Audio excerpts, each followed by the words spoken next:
This is Indemand. I'm Alex James. Monday night, it is a pleasure right now to get on the phone Matt Bellamy from Muse to introduce the brand new song from the band. How are you, Matt? Yeah, good, thanks. How are you? I'm really well. Thank you for taking the time to chat to me. Before we start talking about the new song, let's just go back a little bit to Olympics, Survival and Closing Ceremony. Well done on such an incredible tune. Thanks a lot.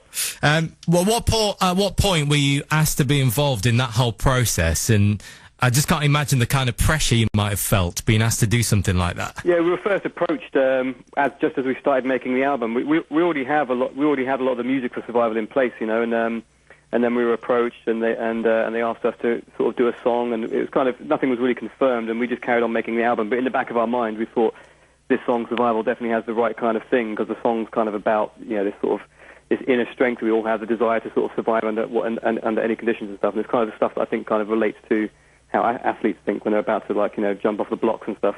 And yeah, the song just seemed, we sort of added all these extra elements to it, like choirs and stuff. And then when they came back, I think it was about March this year, they came back round saying, "Oh, we're still looking for a song for the Olympics," and we played that to them, and they really loved it.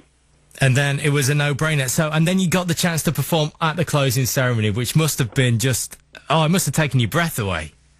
Yeah, it was an amazing experience. It was such a great thing to be a part of. I remember when we first turned up into the sort of backstage area, you saw all these, like, name cards of all the people there, you know, all the dressing rooms, and it was like, you know, it was such an amazing mix of people, you know, like everything from, like, Brian May and Spice Girls to, like, Take That, and then, like, us in there, and, you know, it was such an amazing mix of completely different styles of music and different people, but everyone was there for the same reason, and it was really great fun, actually. You know, when we got to play, it was just, you know, it's the first time we played, actually, for about a year or so.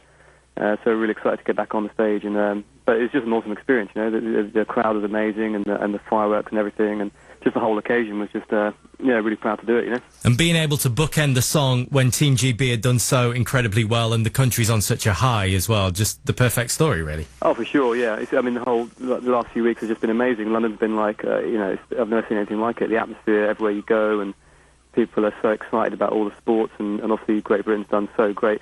It's so cool. It's so cool that we've done so good.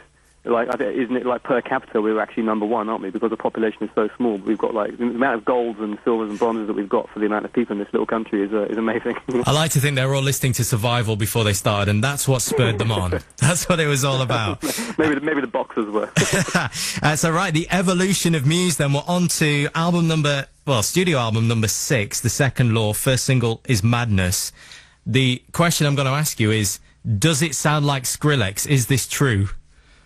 What? Which one? The Madness? The whole album. I've heard Madness already. No, not at all. No, there's only one track on the album. I think the track that was that we used it as kind of like the trailer for the album that we started a few months ago.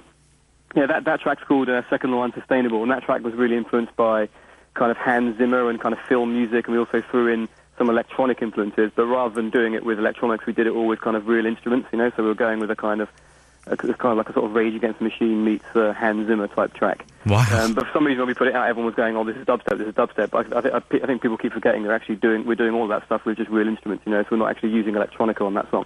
But the new single that we're doing, Madness, that's a different ball game altogether. That's Madness is a pretty personal song. It's kind of about sort of turmoil in a relationship, and men coming to terms with what the women want, and rising to the occasion, so to speak. And it's pretty much a love song, I'd say. And it's for us, it's very minimal, very stripped back. The basics of the song is pretty much a kind of bluesy kind of gospel number, and that's the first time we've really gone into that genre a bit. And the song's really stripped back, and for us, I think it's probably one of the most sort of understated tunes we've ever done. You know, we tend to sort of do things very over the top and very theatrical, but this for the song Madness, we wanted to really strip it back to a more simple sound, you know.